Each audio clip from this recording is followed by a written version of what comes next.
ఒక మామూలు licensed distillery ఎంత గొప్పగా నడుపుతారో అంత గొప్పగానే భయం, జంకు బొంకు లేకుండా ఏమాత్రం ఇంత కూడా పట్టుబడతామేమో అన్నటువంటి భయం లేకుండా అంటే ఏదైతే ఆల్రెడీ రెప్యూటెడ్ బ్రాండ్స్ ఏ ఉంటాయో, అంటే జనంలో ప్రాచుర్యం పొందినటువంటి బ్రాండెడ్ లిక్కర్స్ ఏ ఉంటాయో, అదే లిక్కర్ సీసా, అంటే అదే సీసాని పోలినటువంటి సీసాలు, వాటి లేబుళ్ళు, మూతలు, సీళ్ళు, ఇటువంటివన్నీ కూడా తయారు చేయటం. ఆ సీళ్ళు వేసే యంత్రం కూడా మన దసరాలో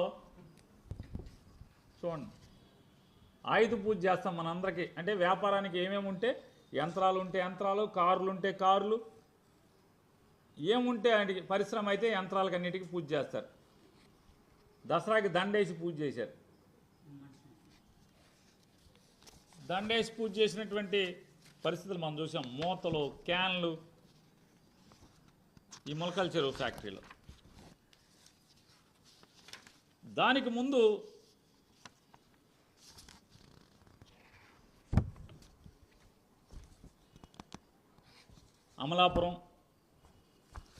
అమలాపురంలో ఎవరే అంటే ముసుగేసిన వాళ్ళందరూ కూడా తెలుగుదేశం నాయకులే. పట్టుపడ్డాయి చూసారా. ఇక్కడ ఫ్యాక్టరీ లేదు కానీ సీసాలు, సరుకు, అంటే బాటిలింగ్ యూనిట్, అంటే మ్యానుఫ్యాక్చరింగ్ యూనిట్ లేదు, బాటిలింగ్ యూనిట్లు, అంటే ఫ్రాంచైజీలు ఇచ్చేశారనమాట. ఇదిగో సరుకు తయారు చేసేసి ఉంది. ఇది నెల్లూరు జిల్లా అనకాపల్లిలో, అంటే అనకాపల్లి జిల్లా పరవాడలో.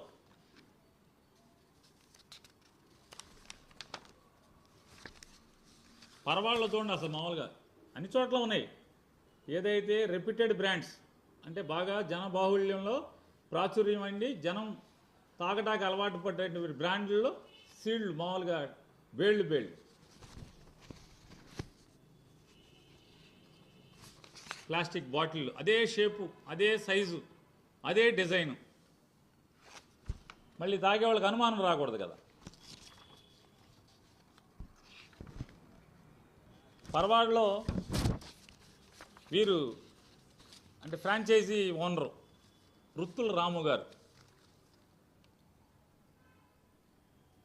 ఇది రాము గారికి మాత్రమే సంబంధం, కానీ పక్కనున్న ఫోటో దిగిన ఆయనకి అసలు లింకు లేదంట. అలాగే ఏలూరు, ఇంకా అన్ని ఫోటోలు ఉన్నాయి. ఏలూరులో పట్టుబడింది, రేపల్లెలో పట్టుబడింది. ఏది ఫ్రాంచైజీ సెంటర్లు ఏలూరు, రేపల్లె, అమలాపురం, పాలకొల్లు, ఇలా అన్ని చోట్ల పట్టుబడి. ఇవన్నీ కూడా ఫ్రాంచైజీ సెంటర్లు పట్టుకోగా ములకలపల్లిలో పెద్ద ఫ్యాక్టరీ, మద్యం తయారీ. ఎక్సైజ్ అధికారులు కూడా విస్తుపోయేటువంటి రీతిలో అక్కడి నుంచి తీగ లాగితే బెజవాడ ఇబ్రహీంపట్నంలో డొంక కదిలిన పరిస్థితి. అక్కడి నుంచి ఇక్కడ లాగి ఇక్కడ పట్టుకున్నారు. ఇక్కడ కూడా ఎక్సైజ్ అధికారులు విసుగుపోయారు. ఏంట్రా బాబు, ఉద్యోగం వచ్చాక ఎప్పుడు చూడలేదు, సారా ఉద్యోగంలోకి వచ్చాక, ప్రొఫెషన్ ఉద్యోగంలోకి వచ్చాక ఈ స్థాయిలో కూడా ఇట్లా కూడా చేస్తున్నారా? మనం ఏదో ఇళ్ళు వ్యాపారం చేసుకున్నారు, మమ్మల్ని కళ్ళు మూసుకోమన్నారు అంటే ఏంటో అనుకున్నాం. ఏమన్నా నాన్ డ్యూటీ పెయిడ్ తెస్తున్నారా, లేకపోతే ఇంక ఇట్లాంటి పక్క రాష్ట్రం నుంచి తెస్తున్నారు అనుకున్నాం. కానీ అసలు వీళ్ళే తయారు చేసేస్తున్నారని మనం అనుకోలేదు. మీరు మా వాళ్ళ జోలికి వెళ్ళబాకండి, మా కళ్ళు మూసుకోండి, మా వాళ్ళు వ్యాపారాలు చేసుకుంటారు, వాళ్ళ జోలికి వెళ్ళబాకండి అని చెప్తుంటే, సర్లే సావని ఎందుకులే మనకి మళ్ళీ రేపు నుంచి కాల్చుకు తింటారు, వేధిస్తారు, ఏసీబీలు అంటారు, ఇవి అంటారని ఎవడగాడు భయంతో సచ్చున్నాం. చీర ఏంటయా అంటే వాటాల కోసం కుమ్ములాటలో పట్టించినటువంటి వైనం ఇది. తెలుగుదేశం వాళ్ళే వాటాలు పంచుకోవటంలో తేడాలు వచ్చి పట్టించినటువంటి వైనం ఈ ఫ్యాక్టరీలు కానీ ఇవన్నీ చూస్తున్నాం.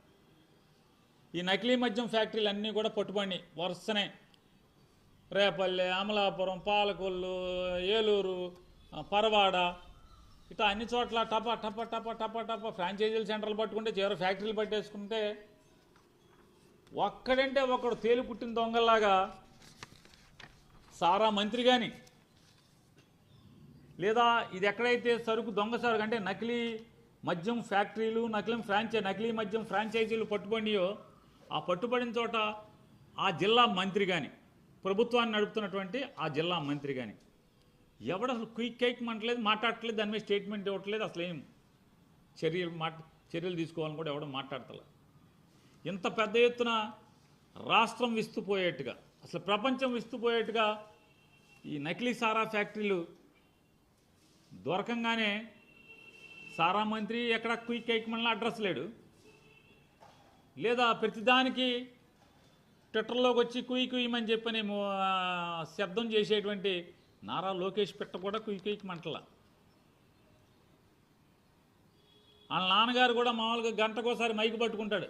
ఆయన అసలు మైక్ పట్టుకున్న పాపాన పోల మైక్ పట్టుకుంటే ఇది అడుగుతారేమో ఇది చెప్పాలేమని. అందరూ తేలు కుట్టిన దొంగలాగా దొంగలు అక్కడే గప్చుప్, ఎవడు మాట్లాడట్లా. అంటే ఈ రాష్ట్రంలో ఇంత పెద్ద ఎత్తున నకిలీ మద్యం ఫ్యాక్టరీలు పట్టుబడుతుంటే ప్రభుత్వాన్ని నడిపేవాళ్ళు మామూలుగా ఎవడన్నా దొంగతనానికి వెళ్ళాయనుకో, ఆ ఇంట్లో బీరువా సాటం దాక్కున్నప్పుడు తేలు కుడితే ఏముంది, అరిస్తే ఇంటోళ్ళు లేచి ఎమ్మకొట్టుడు కొడతారని చెప్పి తేలుకు ఆడు లోపలే పిసుక్కుని అట్టాకి నుంచుని ఉంటాడు.